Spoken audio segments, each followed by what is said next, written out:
taking a critical look at the gaming news of the week. This is Augmented Reality, presented by the Triple S League. Good morning, everybody, and welcome to the Augmented Reality podcast for September 1st, 2018. Is it September already? What the heck? Anyway, yeah, welcome back to the Augmented Reality podcast.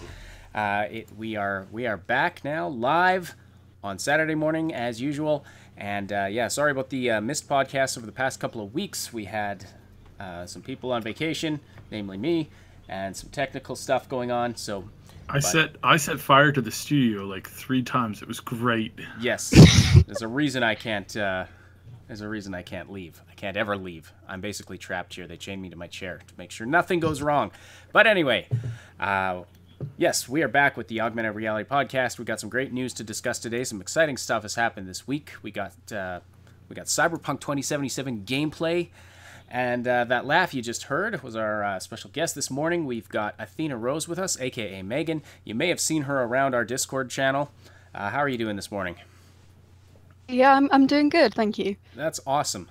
Megan's been doing some writing and some interviewing for us, and she was live at Gamescom, and so she'll have some updates. She'll let us know how things were there and give us some info on some interviews that she had. And then we're going to wrap up by talking about everybody's favorite company, EA, and what's going on there. And so yeah, no, we all love EA here. You That's may so or great. may not want to stick around for that part of the discussion.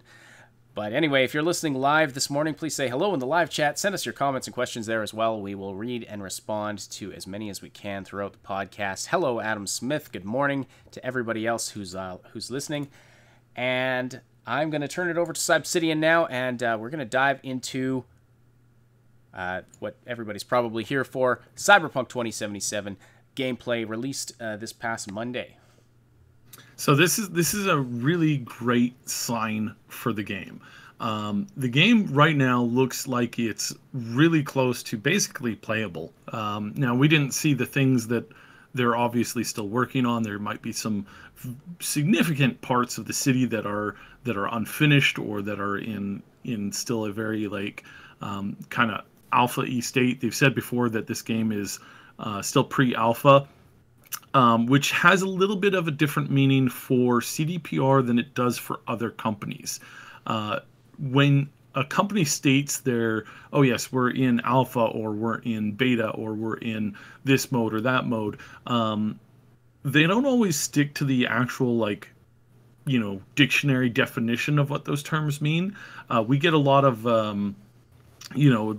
join the beta for this game or that game, and that's really misleading because a lot of these things are not betas. They're actually just stress tests, and the game is other than some generalized hardware settings for server connectivity, there's nothing really more to the game that's going to be added to or tweaked.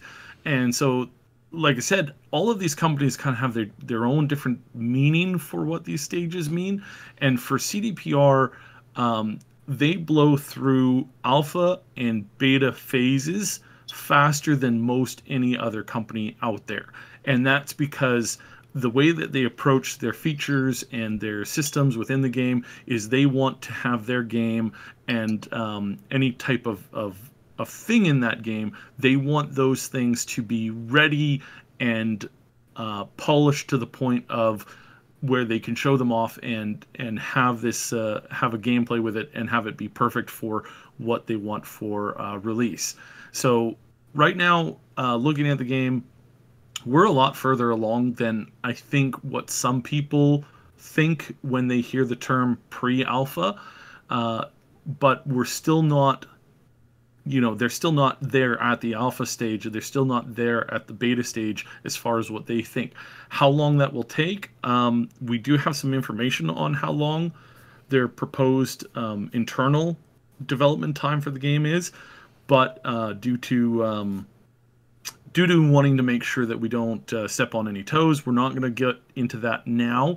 We're checking on some stuff. Let's just leave it at that. That's a cruel tease, Cy. That's a cruel yes, tease. it is a cruel tease, but it's it's basically going off of this information about, hey, the game is in a playable state from start to finish. This is what we heard, and a lot of people are like, well, if it's playable from start to finish, where exactly does that mean that they're at? And there's been a lot of talk about it back and forth, but because there's a lot of information out there that's either misleading or not necessarily accurate, or kind of all over the place at the moment, we want to make sure that we can get some good sources in to give a definite time frame that will really work. So that's, I know it's horrible teasing, but between us and the Mad Queen, we've been doing a lot of work on this. So pay attention to either of our channels, and you will hear something pretty cool starting up as soon as we can kind of get a real hold on and kind of a fix on what we're looking at here. So other than that, the impression that this gameplay has left has been very positive. They have had an enormously positive review. Right now, a lot of people liking it. They have only a handful of complaints that are somewhat common in the comment section of their video, and most of that is stuff that they've said or that they've kind of given this nod to that they're working on still.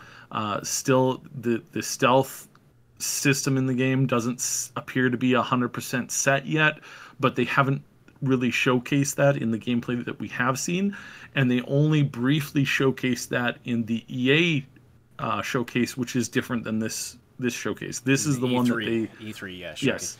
Yeah, the E3 showcase was completely different than the Gamescom one. This is what was shown to people at the Gamescom one. The EA showcase was shown with the male V, and they approached some of the missions differently than they did in the EA one versus the Gamescom one. So right away, and again, I don't want to be misunderstood. We're not saying that the stealth gameplay is broken. We're saying that it's at a good state and that they want to polish it more, something that they've clearly stated in several of their recent hiring promotions, or their hiring postings. They've been looking for people who are skilled with stealth gameplay, and they want to make the stealth gameplay better than where it is currently at. They want to improve it. They want to refine it more. Same with the gunplay. They've been hiring a bunch of people who've had a lot of time in FPS shooters. Some of the people from CS:GO and some of these other games that are really well known for their FPS gameplay. They want to make the shooting mechanic within the game be top notch. They want it to be the best shooter that you've played in a really long time, in combination with it being obviously in a sci-fi universe. So this is something that they're really, really pushing, and they're trying really, really hard to make sure that this is 100% where they want it to be. So we're seeing some of this stuff that is going to be tweaked, and that they made it really clear on the trailer itself that, look, we are wanting to spend an enormous amount of time making sure that this gameplay that you're going to see is great, and that what you're seeing in this first gameplay is not where the end goal is. And a couple of those things are are shooting through walls, and are shooting through a handful of other like shooting through multiple NPCs and that kind of stuff. That on an engine category requires a lot of additional horsepower from the console, from the hardware that you're working it on. So they want to make sure that the game is going to have that, and is not going to end up in crashes and other stuff, and running into technical limitations that they've had before, that they don't want to have again, so to speak. So we may not see that as a feature within the game when it's released. There's a good chance that the shooting through walls is going to be cut from with the exception of like one or two special areas or preset boss types or something like that. There's a very good chance that might not be in the game, because right now the consoles that they're looking at shipping this out at for the current console generation, that is an enormous amount of horsepower that's being used for that. And if they were to add that into the game, then they may not be able to add that extra 20 or 30% of graphical fidelity that they're wanting to. They may not be able to add, that extra 20% of population to the streets. And in some cases that may end up cutting what they're wanting to put into some of these other resources. That may end up cutting that by 50% or more. So that's a pretty big deal. And destructible environments has always been something that's been, really wanted by a lot of people, but when you put it into a game, it takes up an enormous amount of resources. Mm-hmm. So that would be too bad if they wound up having to cut stuff like that. But yeah, the technical limitations definitely is a factor to be considered. Anyway, very very cool info. So Megan, were you able to check out the 48 minutes of gameplay that they released? I've seen it. Yes, I didn't see it at Gamescom, but I did watch the live stream as it was happening. Oh, awesome! Yeah, what were your thoughts and impressions about that? Mostly awe. In fairness, I'm very easily impressed. But I really liked what I saw. I definitely think it's a game with a very distinct identity, and just the world itself, regardless of the small technical problems. And I get that there are technical problems. It's not done yet. I think to hold it to the standard of a finished game is kind of detrimental to the development process. CDPR are some of the most perfectionist developers there are. Mm-hmm. I think people can rest assured that the product will at least be polished. Yeah, I would imagine so. I'm expecting an incredibly polished experience. Yeah, and especially coming from CDPR. In terms of the development time, one of the developers I was speaking to at Gamescom had a game that was also in pre-alpha state, and they said that wouldn't be out for another 2 years. This is a smaller independent developer, but it's sort of right. If this is what Cyberpunk looks like in a pre-alpha state now, I think that's an attest to the amount of work that CDPR puts into their games and how quickly the development process goes. Mm-hmm. Yeah, for a pre-alpha, I mean that looked pretty good for an alpha, let alone not even being in the alpha stage yet. And to answer what Notional in the comments is asking is what is the general game time between a AAA for a AAA studio to go from alpha to final? And the answer to that is it's completely different for each studio. And in a lot of cases, it's completely different from game to game. In some cases, partially due to the fact that they really don't often announce these kinds of things. Hello, crow, crowing outside my window. In the vast majority of cases, we don't even actually get to see those kinds of things because that's a lot of internal stuff. In general, from what I've been familiar with, it really varies. Sometimes the going from they're clearing alpha, moving into beta. Sometimes that is a year. Sometimes that's 3. Sometimes that's 2, and sometimes that's 4 months. And I feel like it seems longer for Cyberpunk because it was announced pretty much the moment it went into development. Mm-hmm. So I think it seems longer to us as outsiders because we're witnessing that whole process as opposed to the end of the process, which is usually true of a lot of games are only announced when they're sort of not nearing completion, but they've already had a significant amount of work done on them. I think the same problem was true for Kingdom Hearts 3 because that was also announced at a similar state where it was just announced as it went into production. Wait feels much longer because we're seeing the whole period of time as opposed to just a shorter period of time, which is usually what we see. Yeah, and now we have there's a whole variety of games in this. I want to talk about tons of them, but I know I get incredibly sidetracked if I do. But overall, the time gate really depends on the director, and with what we know and what we've seen from The Witcher 3 and Wild Hunt, we can say that when they say that they're moving into beta, I think we can expect to see this game within about 6 months release if they announce that they've moved into beta. So when they move from pre-alpha to alpha and then from alpha to beta, I think that is dependent on on them really trying to work out the last of these kinks in a lot of these systems. We still don't know whether or not multiplayer will be added. It was something that they were going for originally. They were originally going to add multiplayer in at the get-go. They have since scaled that back within this last 8 months. They scaled that back and they said basically they're having some hardware issues. The consoles just can't seem to handle this stuff. And so this again goes to the fact that we will probably see it in a DLC, or we'll see it in a re-release once the new consoles are out. Which really sucks, because I hate that the average laptop you can pick up for, like, you know, the bare minimum laptop you can pick up in a lot of cases right now are stronger than the current consoles. That's disgusting to me. This is why I'm not a fan of consoles. I really, really dislike them because of the way that they add these barriers to development. And it's like, oh, hey, you want to add like an extra 50% graphical fidelity? Well, console A can't handle that, so unfortunately, no, you're gonna have to cap yourself at console A. Well, console B can handle it. Why can't we just do a gear to that level? Oh, nope, sorry, you can't.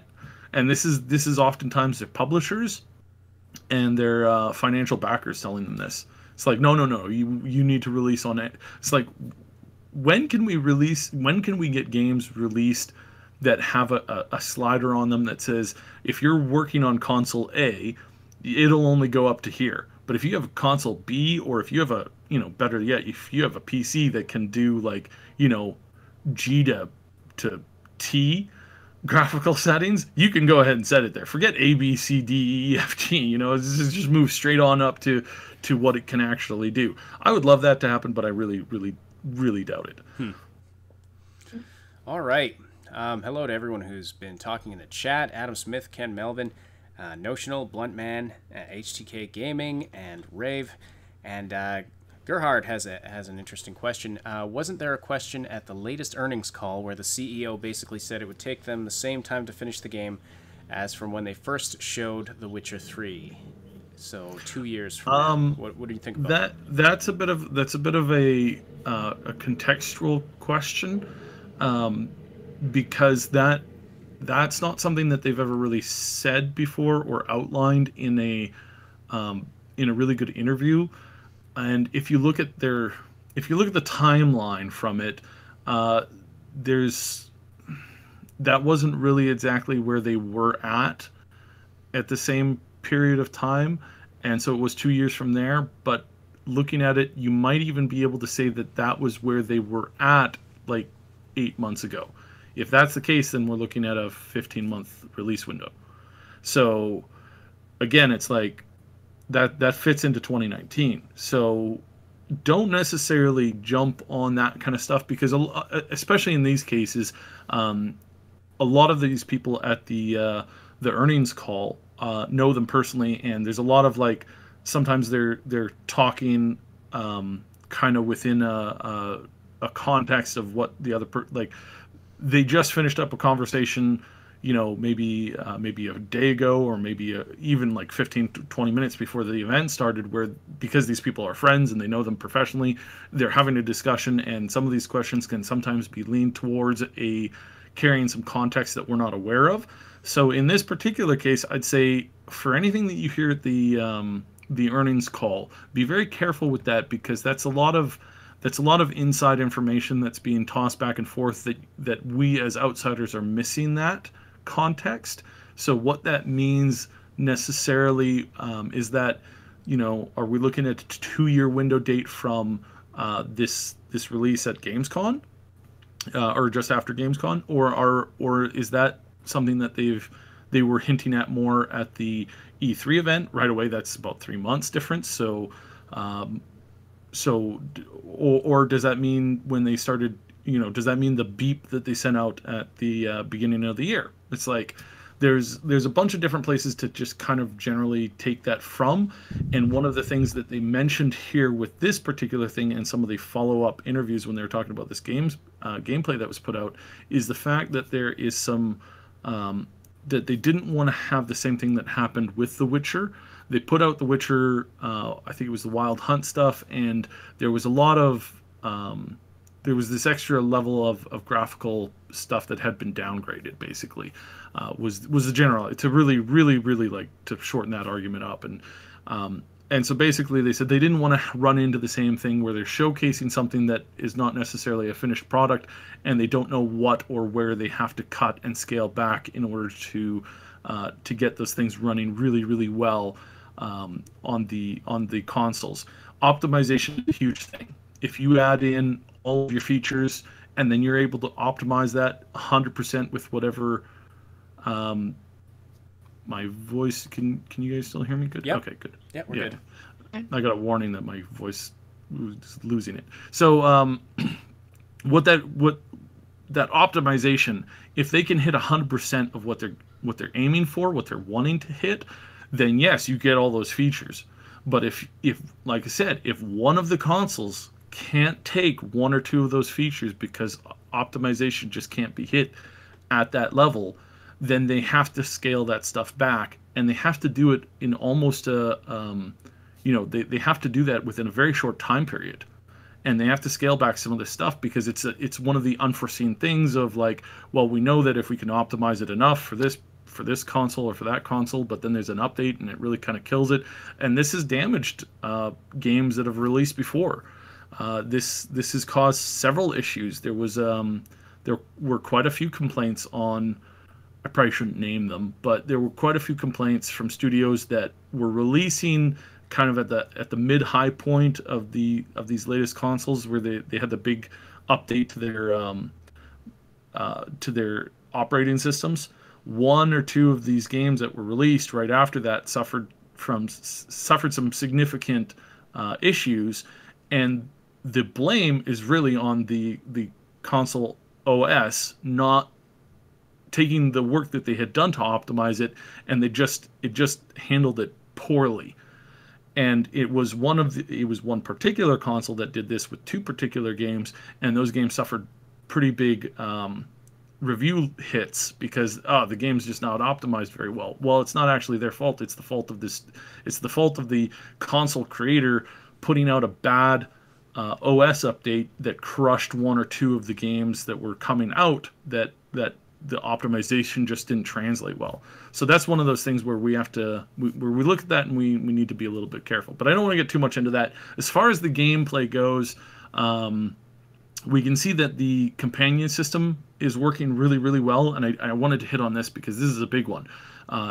Everybody knows that companions, especially in shooters, sometimes you turn around and they're running into a wall for like 15 minutes. Evil 5. Yeah. So Resident Evil 5. Yeah. So what we've been seeing here, what we got to see in the gameplay, is that it is a lot better.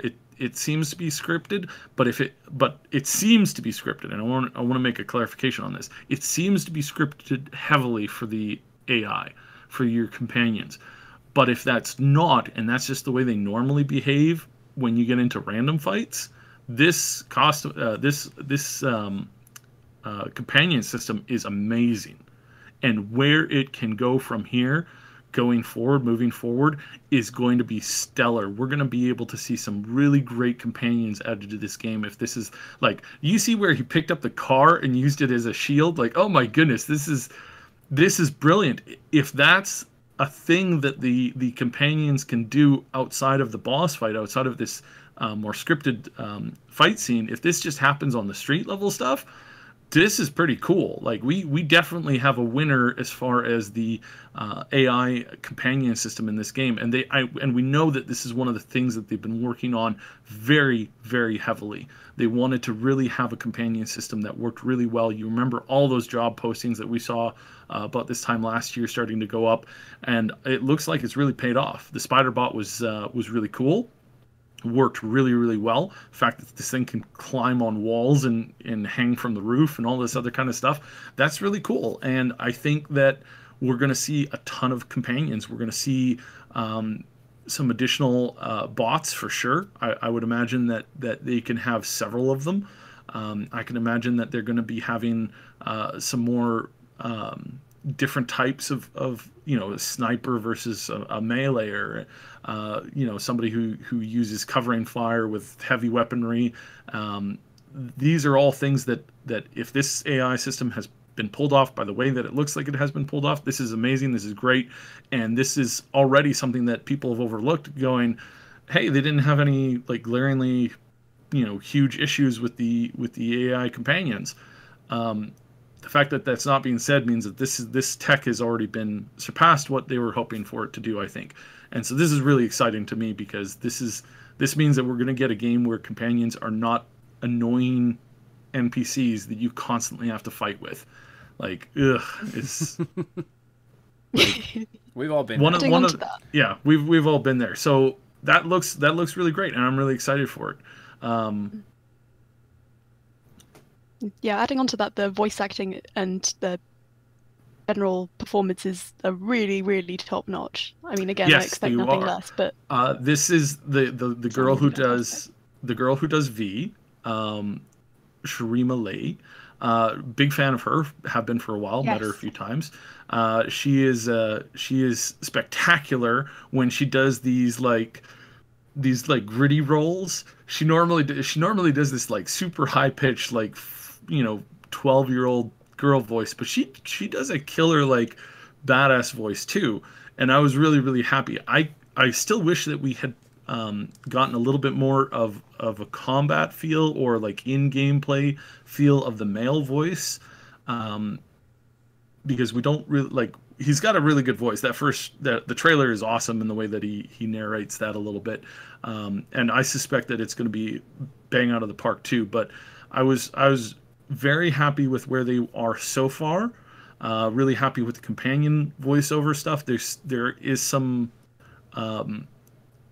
Overall, the voice work is obviously really great, and if this is where they're at right now, again, this is they're so far ahead of where they need to be, that it's not even. I was going to use an analogy there, but I don't think it works. They're doing really awesome, and the voice work is clearly top notch. We can expect to see some really great movement in that direction, I think. Awesome. And I think also with CDPR, they tend to sort of pick not necessarily unconventional voice actors, but sort of voice actors who are underused or not necessarily as well known. If you do have a well-known voice actor, they'll often coax a completely different performance out of them than what they were expecting. Absolutely. Which is something I really enjoy about the games. They have such a unique sound. Yeah, and with Sharima in this role, I'm like, this is really good, because she's been doing voice work for like 20 years at top-notch stuff, and this is really, really, really good. So awesome. Other than that, what else we got for? I think I did want to mention the abilities. They have said, and in a number of these interviews that they've done post this release, that a lot of their abilities are not fleshed out, so we didn't see very many of them. This means that I think we are going to have a lot more abilities to have and to access and to play with once the game comes out, and that there will be far more. They'll be far more common to be used, and that's really good, because if it's an RPG, then you need those abilities to be there constantly. And in Mass Effect 2, you could clear a ton of content with just abilities and not even use your pistol. You just walk in there, dot everybody up, throw in a couple of like tech explosions, and boom, you can clear an entire area with that. That's really what I want to see here. That's really what I'm excited to see here, is to see that they have that they have nailed down the abilities, that they have really taken from the pen and paper game and developed a lot of these systems into the combat and made it so that it feels good and it feels tight.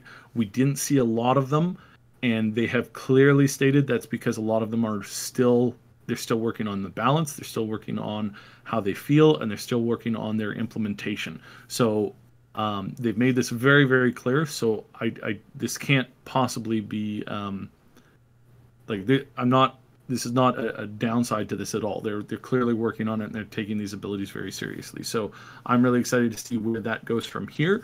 And it's great that they necessarily weren't shoved in our faces here, because there were a lot of abilities in the early stages of Mass Effect that never made it to the full game because they were just kind of wonky and didn't really play well. So that was good. And if I think there's one or two videos out there that showcases some of these abilities that never made it into Mass Effect, the original one, because they were just bad. And it's good that you don't add them in if you don't know for sure that they're going to be in the game. The weapons, I think, and the combat, the gunplay, I think that's pretty much there. And what we'll see with the abilities moving forward, I think that'll be some new directions that we'll see with that. So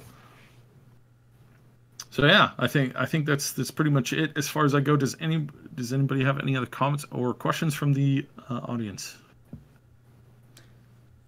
Well, I was pretty blown away by it. I mean, I won't go too much. I gave most of my thoughts in the video we released yesterday, but I'm very much looking forward to this game. I after seeing the gameplay, it sort of refreshed my interest, refreshed my hype for the game. So that was fantastic to see. Have anything else to add? It was really good. If it continues in this direction, all the better. Yeah, it really gave you a good feel for the direction of the game, I thought, and I think that's what the community needed at this point, because we'd been hearing the impressions of people who had seen the gameplay at E3, and so you're getting it through that individual's filter, and plus you have to interpret their comments somewhat and try and piece it together in your mind and say, well, what is this game actually going to look like? I think it was fantastic that they released this when they did. It was interesting timing that they released it like right after Gamescom, but it's really great, and I think it's really going to reinvigorate the community that's behind this game and is looking forward to this game. So, all right. And it's good to see all of the messages in the chat. Feel free to, like I said, put your comments and questions there, and we'll address as many of them as we can throughout the podcast. If you want to keep the conversation going after the live broadcast, we welcome you to join our Discord community. You can find the link to that in the description below. It's a place where you can chat with us and other Triple S fans about all the things we love to talk about, and meet people to game with, stay up to date about everything we're doing here at the Triple S League. Click the link below to join, and be sure to say hi to us in the welcome channel. All right, so we've got some questions coming in here in the chat. Do you want to address those, Cy, before we move on? So yes, with the there is a fear. There is still definitely a fear that the companion was heavily scripted, but knowing what I know about game development, I think that it wasn't as scripted as it kind of looked.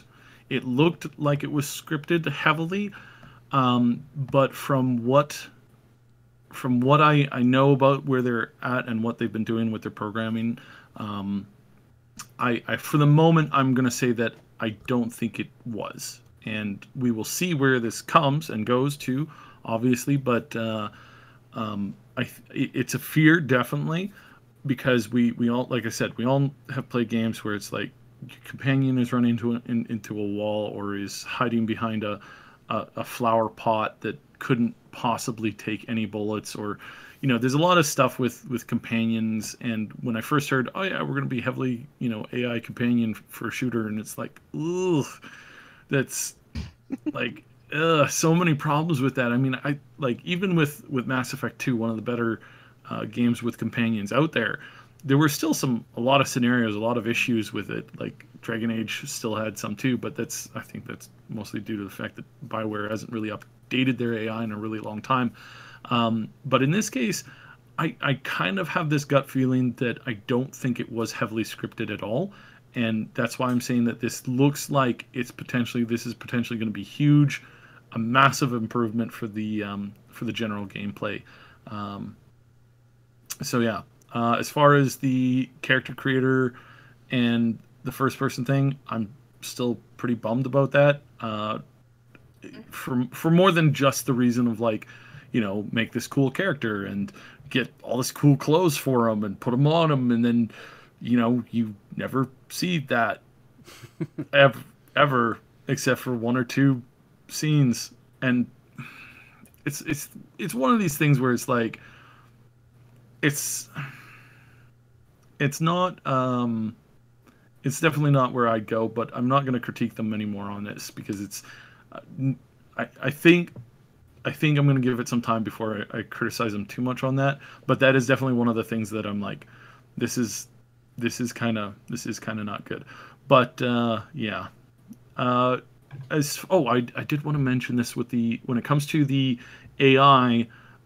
One of the reasons why I feel that it's not heavily scripted is the driving. Is as soon as you switched over and you went to fire, the AI was able to really handle the car quite well. So that is very interesting, and that's potentially really, really going to be a really good thing, I think. So that's again one of these things that's leaning me to give me a gut instinct feeling that this is not heavily scripted, that I think they've come up with a really, really smart AI to really, really, really help the gameplay move along. So yeah. So I'm really excited about that. All right. Well, we should, thanks for the other questions. We should move on for the sake of time here to talking about Gamescom. Yes. But like I said, join the Discord server and we can keep these conversations going. We've got a Cyberpunk 2077 chat channel there, and Cybsidian's in there a lot, giving out all his knowledge. So, well, what he's allowed to say anyway. So let's get to talking about Gamescom. So, Megan, you were live on site there, which was really exciting for us, and I'm sure for you as well. Exciting and terrifying. Yeah. So, had you ever been to a major gaming convention like that before, or any kind of comic convention? I'd been to a conventions in London, which is sort of near to where I live, but not that close. Okay. But this was the first time I'd gone out of my home country for a convention, and the first time I'd been to Germany actually. So that was exciting. Excellent. All right. So what was that like for you there? Give us a sense of the feel of what the environment was like there, and then we'll talk about sort of the specifics, what you saw as far as the games that were being showcased and some of the interviews you had there.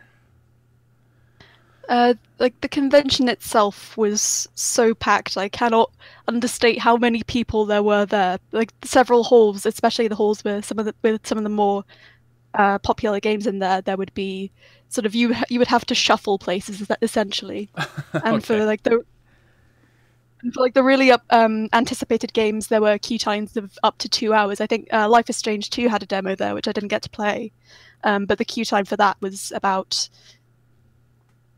I think it was 3 hours. Wow. And you were just waiting in a line to play a demo of Life is Strange 2. And I guess it's a very anticipated game, but that was a bit wild to me. In fairness, I'm not one to talk. I did wait in the line for an hour and a half to play Kingdom Hearts 3, but yeah. Well, that one I can understand. Yeah.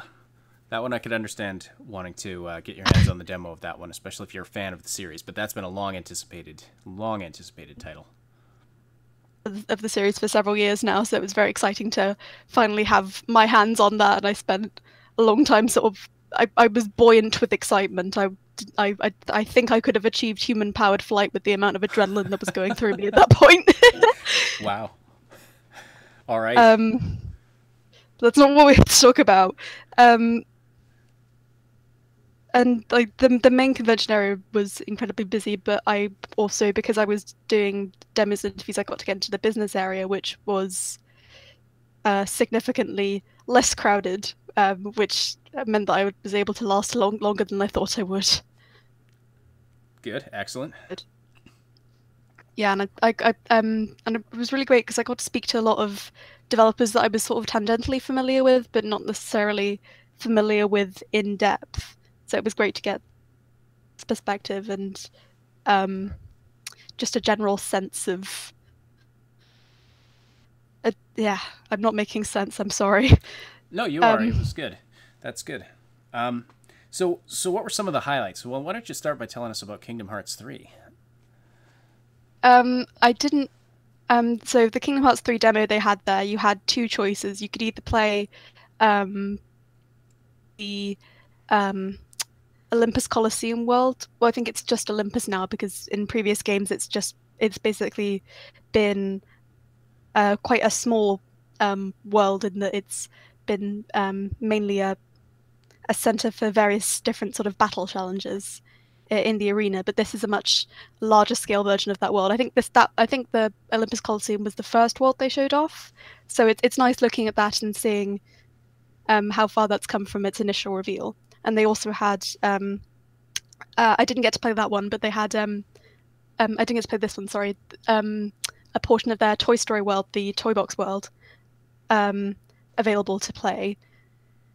Okay. Which looks really stunning. I think like the Toy Story world is like it looks better than the original Toy Story movie, which obviously that makes sense, but it's still kind of bizarre seeing actors in this kind of video game. And what was interesting to me was that the demo I played, it was dubbed in English, which is interesting to me because a lot of the trailers have mostly been dubbed in Japanese, and we've only really been starting to see the English dub. So it's nice to know that the dubbing process is continuing on. All right. Excellent. Obviously, it's releasing in January, but it's still good to see.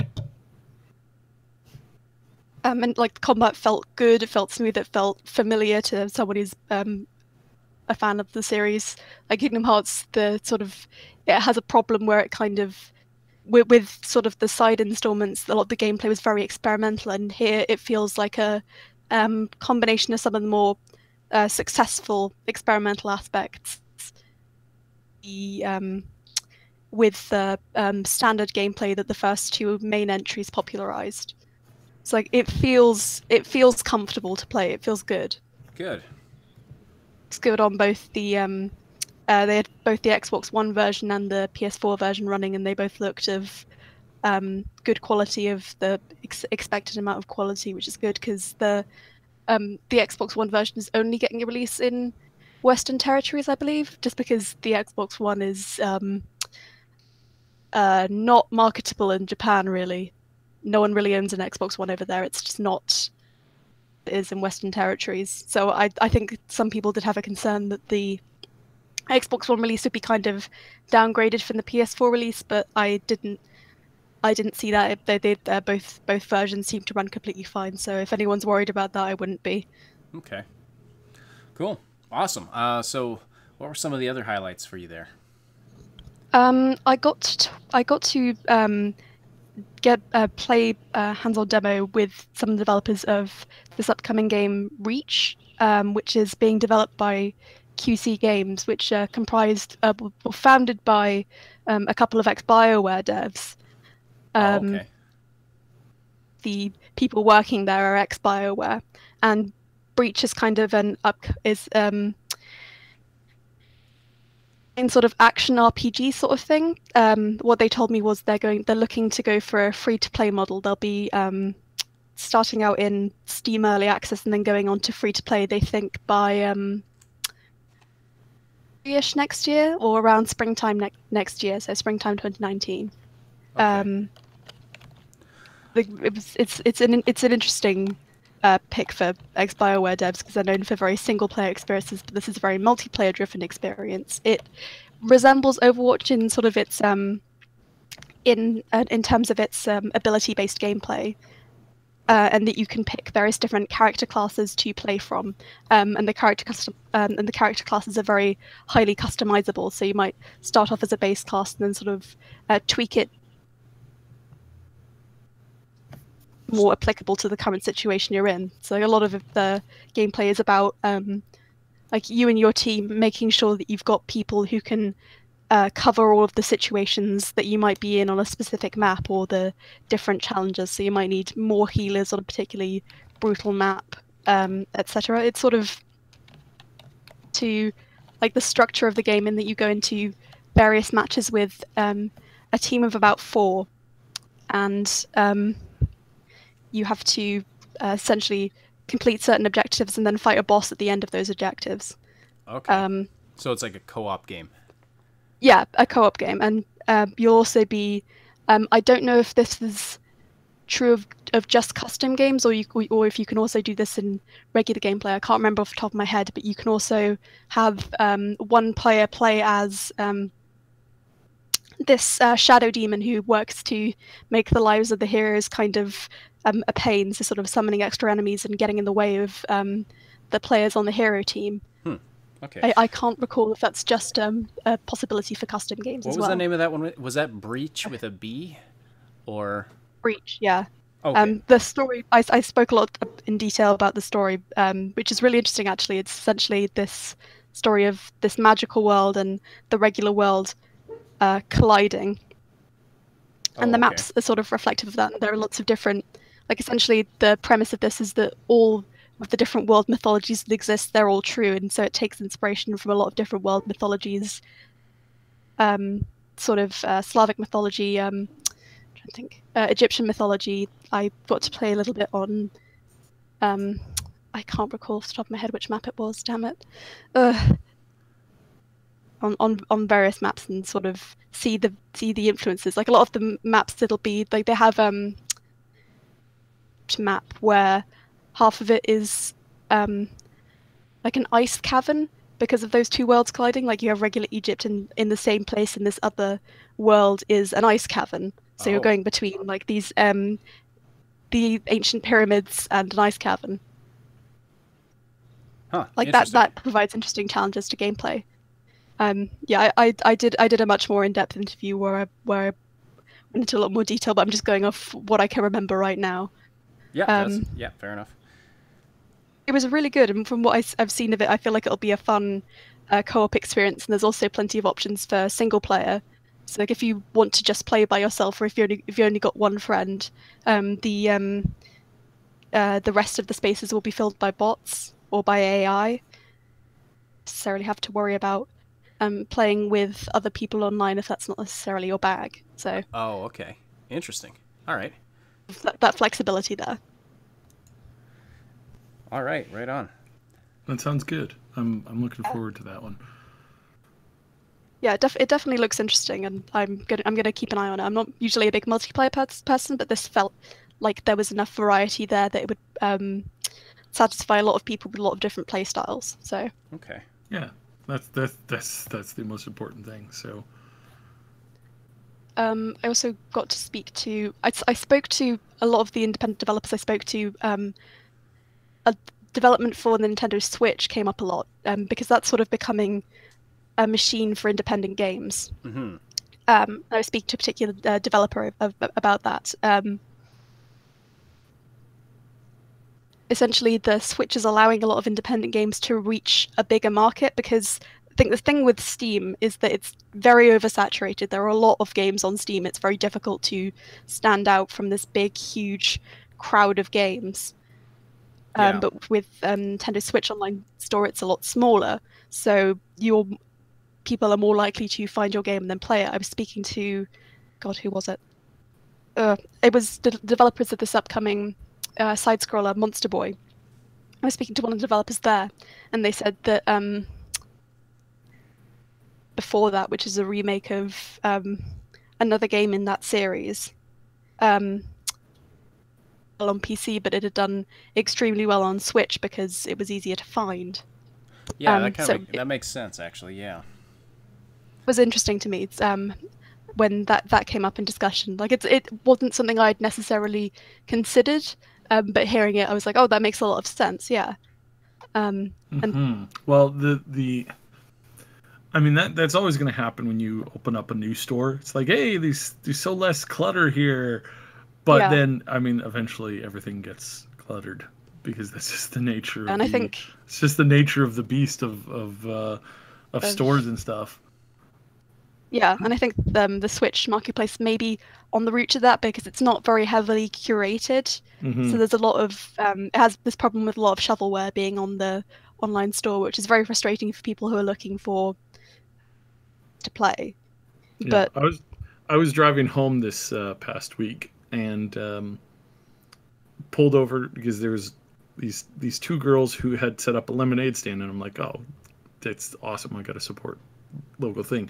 And it's like, what do you have and how much is it? And she's like, well, it depends on what. And I was like, wait, you have more than one thing? And right away I was like, oh, I'll just take one of everything, because it's one of these things where it's like when you have only a handful of stuff versus when you have a ton of stuff, that's kind of a nice feature. But then when you slowly add to that over time, so I think it's one of these things where it's like it's an over time thing, and it's good to see Nintendo doing this.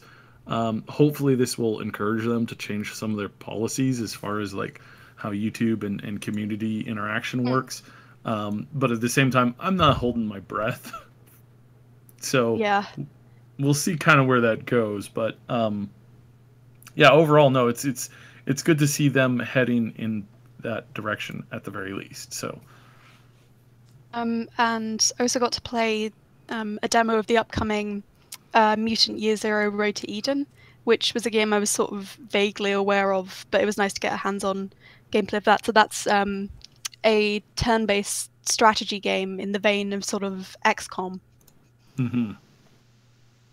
Oh, but this one, it's like a post-apocalyptic sort of mutant settings. Like one of the characters is a giant mutant duck, and the other one is a giant mutant pig. And they speak in like very serious, gruff voices, and it takes a couple of minutes to kind of get used to how seriously the game is taking itself. So it's not a bad thing. But I have seen that one, and I've been very interested in the. I'm a huge fan of the turn-based combat kind of stuff, like Jagged Alliance and XCOM were two of my favorite things growing up, and I had Jagged Alliance. I think that game has been installed on every single one of my computers ever since the game came out, and yeah, that's one of the core games for me. XCOM similarly is like it's a very very very popular game with me, and I really enjoy this kind of stuff. So I was really interested to see this one. I don't know if I'm sold on the characters. I mean, I get it that it's mutants and all that, but I've never really connected well with ducks at all. You prefer crows, right? I prefer crows and ravens and birds of prey. I'm not a super the duck huge. with black feathers, does that help? It's one of these things where it's like this is going to be interesting to see. One of the big issues that I saw with I can't even remember the name of it. So Overwatch came out, and then there was this one Overwatch clone that came out that just didn't do very well at all. Period, and it had really low sales. What? Is that the one you're thinking of? Sorry, you cut out there for a minute, Megan. Yeah, you cut out. We didn't Battleborn. Yes, Battleborn. Yes. So the biggest problem with Battleborn was that there were so many characters that were so far away from human that it was really hard to connect with them. And so we'll see where that goes from here. But I am very excited for it. I'm really looking forward to seeing if this has got what I love in the in that kind of stuff. I would kill for a character creator, of course, but I kind of doubt that this one will have it, because it seems to be it doesn't have a character creator format at all. Yeah, it's more of a narrative thing. So we'll see where that goes, and I'm still excited for it. So okay, yeah. Were you able to sit in on any demos from any of the bigger creators, AAA stuff? Definitely no. I was kind of pushed for time. I was running between various booths and what have you, and also I was a bit too nervous to sort of out there, just because this was my first time, and it was a bit much, and I wasn't sure if anyone would take me seriously. Well, that's all right. Yeah. Well, we appreciate you being there. We're gonna do some more. I know you're writing up some summaries of your interviews and things. We're gonna put out some videos on that in the coming weeks here. So some of the information that you got on some of these indie games and other things you saw there. So that's excellent. We're really happy that you were able to be there and pass on some information back to us about what was going on there. So thank you so much for doing that. I really enjoyed it. It was a really great experience, and I'm glad I was able to do it. All right. Right on. Well, we are running short of time, but we should wrap up. We should talk about Cyb. You had some information, or you wanted to talk about EA. So, on July 18th, EA hit this amazing high point of their stock valuing close to $150 USD, and this, of course, was after their recent release of that's right, they didn't release a game in that period of time. But if you go even further back, there was a time where they were like $146 back in June, and that comes off of them releasing. Oh, they didn't release a game then either. I guess the last game that they've really released would be this amazingly stellar game called Battlefront, which did really poorly. I'm being really the sarcastic sarcasm right now. is just. I hope you can pick it up. Now they have announced that Battlefield 5 will be delayed because for some reason one of the lead devs on the project told people that if they didn't like the game, they shouldn't buy the game, and a bunch of people took them seriously on that. Who knew? That's a great marketing strategy. On top of this, screw you, don't buy. Yeah. On top of this, Bank of America downgraded EA and Activision due to the fact that Fortnite was doing so well, and they didn't really have any games that were looking like they could compete with Fortnite. Now, that's kind of funny for Bank of America to do that when they didn't downgrade EA when it had its big Battlefront debacle, or when they, were trying to shove microtransactions down our throats. It seems like a weird time to have done it, but yes. But now they're saying, oh, well, that's hurt us now more too, and oh my goodness, Battlefield 5 isn't doing super well, and they're trying to say, oh, it's just because of the recent issues with Battlefield 5, and there's all these problems with it, and there's a bunch of people who no EA.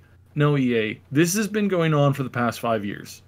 I bought a game from you that you screwed up the DLC on, that I spent 4 hours on the phone to your customer service trying to get that sorted out, despite me having a receipt, despite me having the statement on my credit card from my credit card company, despite all this stuff, the fact that it took you 4.5 hours to tell me to just buy it again is the reason why I think after all of this stuff, after all of these years, after this nonstop treating your customers like garbage, this finally catches up with you, and you're shocked, and you want to try and blame it on like the more recent thing. How about what you did to the Mass Effect franchise? How about the fact that you didn't even have the gall to follow up with the DLC release? You didn't even have the wherewithal to give it a proper chance. You didn't lose money. This is the important thing. They didn't lose money on Mass Effect. They kind of more or less broke even. And it's like, you couldn't even give it a chance after breaking even. You've constantly insulted single-player games now for several years, stating that, those of us who are still interested in playing single-player games are stupid or are not, hip with the current trends. And now you're trying to blame this on other things. No, EA, no. This is you. This is just you. This is you doing stuff that is overall anti-consumer for so long, and people have finally had enough. And if you had released a game 3 or 4 months ago that had done poorly, you would have tried to blame that, when in all honesty, you've been kind of blaming yourselves. Like you haven't been blaming yourselves where it needed to be at. You haven't been saying, yeah, we've screwed up on the front. You didn't take it seriously that you were the most hated company in America until you got the award for the 4th time. You didn't really take that seriously until then. Like, come on. This is the kind of stuff. If you want to know why you're not doing so well, this is why. This is why you're running into a wall. This is why people are having fun crapping on what you've been doing. And I hate to say it, and I hate to be a little bit on the negative side, but it's kind of just the way that it goes. So that whole thing about them telling you to buy the DLC again, they were just trying to give you a sense of pride and accomplishment, side. Yes, absolutely, pride and accomplishment. Pride and accomplishment by buying it. So what's the bottom line here? So the bottom line is that EA has for a very long time now set themselves up as the lead developer for all things video gaming, and for the longest time they have not been at the forefront of new gaming experiences. They've been repeating and rehashing stuff and then sticking more and more microtransactions on this as it goes along, and it just keeps on. It's been dogpiling for so long, and it's been repeating itself for so long, until finally they're starting to lose this footing. And like a domino effect, I think we're going to see this affect a lot of things. If Battlefield 5 does not do well, and if it bombs, like it's looking like it will, even after they've moved the release date, they're going to take another hit. And then if their Anthem comes out and it's even worse, like if Anthem comes out and it bombs as well, we're going to see a domino effect. Everything that they've touched that's not one of their like super secure franchises, like some of their sports games, is going to take this massive hit.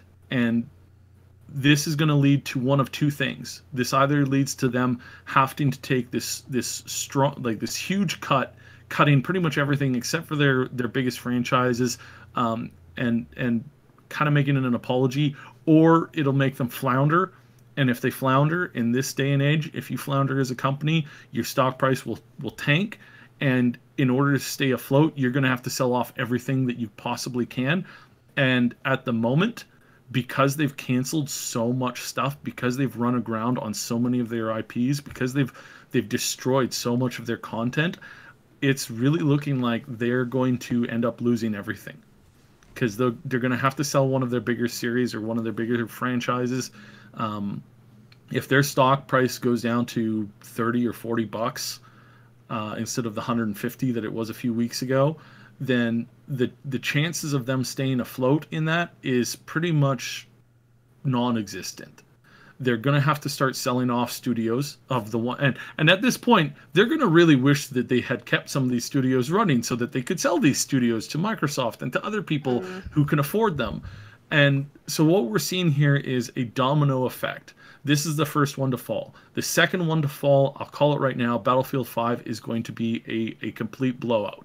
It's going to do absolutely horrendously even after they've moved it. It's going to do worse than if they had released it at where they were planning on release it.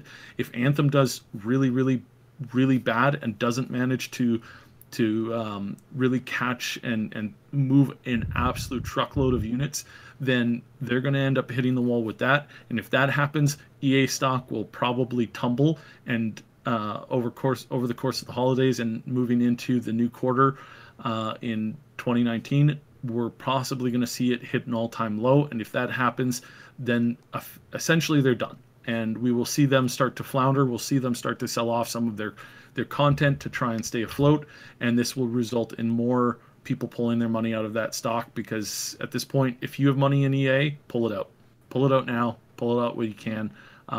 You won't be missing much. Move it into literally anything else. Move it into S&P 500. Move it into the Dow and move it into the Dow and the S&P 500. You'll do better there. That stuff has been on fire lately, and EA they're going to lose out on everything. If you sell it out now, you'll recover pretty much probably a little bit more than when you invested if you invested in it over a year ago. But they're not recovering from this. Battlefield 5 is gonna tank, and their next game is gonna tank just as bad. And if this continues on it, yeah. So that's my kind of looking at it, going over it very quickly. We've been commenting on this for a long time, and that's the point. That this has been going on for so long. That for so long they've been shoving microtransaction, blocking content behind paywalls, doing this kind of stuff nonstop, treating their customers like garbage. There was this one story that came out recently where they deleted a guy had an account with them, had an Origin thing where they had almost all these games, and their system just deleted him completely. And it took the guy several hours to have them, give back his account, and they still didn't give back everything. They were like, "Oh, I still don't think that you can't prove that you bought this game from years ago." And he lost all of his save game footage and all this stuff. And this is one of dozens of stories that happen every day on the EA Reddit and the complaint board. It's like, this is common practice, and you have never ever ever adjusted your common practice to be anything other than to treat your gamers with crap. So when they say that, oh, it's because of these other issues, or it's because of people don't like this or that, I've played a lot of games that have alternative versions of World War II. I mean, Command and Conquer was all about that kind of stuff, and nobody ever got upset at that. So if you had just approached these things differently, if you had just paid attention to what people were actually wanting and actually looking for, then this wouldn't have happened. But you didn't, and now we're going to literally watch as Battlefield 5 hits the dirt, and then we're going to watch as Anthem doesn't do as well as projections, and this will domino into this effect. So yeah, and the thing is, most of the fans are eager to see this happen, because they want the gaming community to take note. Stop doing this kind of stuff. Stop shoving microtransactions down our throat. Stop being this domineering control freak when it comes to games. Just make games fun. That's all we've ever been asking for. So anyways, that's my kind of editorial take on that. Sorry to be so negative and harsh, but this has been a long time coming. This has been over 6-7 years of this constant BS, and even before that, it wasn't great. It was never good. So anyways. Kind of hilarious is while I was at Gamescom, EA had like a whole separate section of the business area to themselves, and I like they had basically an entire hall to themselves. I felt like it was partway a corner of shame, and the other part sort of EA's own hubris, making them feel like they were more important than they actually were. And how crowded was it in there? See, not very. No. Yeah, and that's exactly what this has been for so long, and the fact that it's been like, it's never been fully realized at all. It's so sad on so many levels. They own so many great studios and good IPs, and they just do nothing with them. It's deeply upsetting, and they keep making money because they have these safe investment franchises like FIFA and Madden and all the sports games, and it's just upsetting. Like I want EA to die at the same time I don't want them to die. It's frustrating.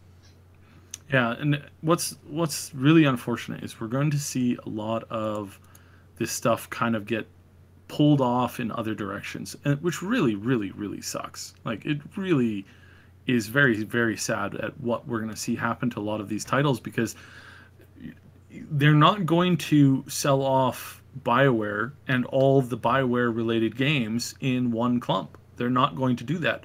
They're going to sell off Dragon Age separately from Mass Effect, separately from all the previous games that they've worked on. They're going to separate it from Anthem, the new, and it's just sad. And yeah, Medal of Honor, another one where it's like, they just ruined it for the sake of, hey, well, we want to make Battlefield feel better, so we're just going to get rid of this other thing because it's kind of the same thing, and we don't really respect it as a series, and we don't respect the creators.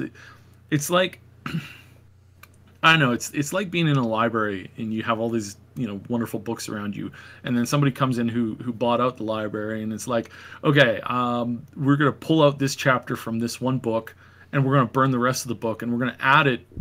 We're going to add this chapter and cram it into a new book filled with a bunch of other outtakes from other stuff, and this is going to be the game that this is going to be your favorite book, and you're like, no, I like those books because those were the things. And it's, instead of balancing the cost of making those games to fit their audience, instead of doing that, they go on this tirade of like, if it's not going to be number one, then we don't want it. It's like, ugh. What a broken way of looking at it. What a broken way of coming at it. It's like, yeah. Someone in chat was comparing. Someone in chat was comparing EA to Konami, and yeah, I'm definitely seeing a similar kind of thing here. Oh yeah, that reminds me. There's an article that's come out recently. Konami is looking at getting back into making AAA games because they've seen this declining. Like, they've made a lot of money. They're making a lot of money off these. What are they called? Pachinko? Yeah, they're making a lot of money off of those, but overall their sales are slowly declining. It's like, oh gee, I wonder why. It's like, what kind of an analyst did you have working for you to tell you that this was a good move originally? It's just so sad, and I hate that. But that's why what we have and where we're headed is good in what we're getting out of what other people are creating now. Mm-hmm. So we're gonna see this shift in the gaming companies in in these big mega corporations. We're gonna see some changes in that, and that's good. And I hope that I just hope that this goes by quickly instead of being drug out over a number of years. Mm-hmm. So, anyways. Well, you see that we are definitely over time today. Yeah, well, we're going to wrap up right away, but I was just going to say, when you see companies saying no microtransactions and there never will be, as a marketing point, it looks like we're headed for a brighter future. So that's good. And like Notional points out in the chat, there are tons of great alternatives. But with that, we're going to wrap up the podcast. Thank you, everybody, for supporting the show, for the great conversation in the chat. Don't forget to like and sub if you appreciate this weekly content. Slam that like button, it likes it rough. I want to thank especially our Patreon supporters, Old Man Manson and Jeranon, and our 2 anonymous supporters. Thank you so much for helping us do what we do here. If you're listening after the fact on SoundCloud, we thank you for your follows and likes. On iTunes, thank you for subscribing and reviewing the show. And hey, feel free to join us next Saturday at 8 a.m. Pacific Time, 11 a.m. Eastern Time for the live show where you can interact with us and other listeners and be a part of the discussion. The Augmented Reality Podcast is a presentation of the Triple S League. Check out our YouTube channel for game guides, reviews, comedy, news updates, and tons more quality gaming content. My name is Ashninity, and Megan, Athena Rose, I want to thank you so much for joining us today. It was great having you. And on behalf of Cypsidian, thank you so much, everybody, for listening. We will talk to you next week.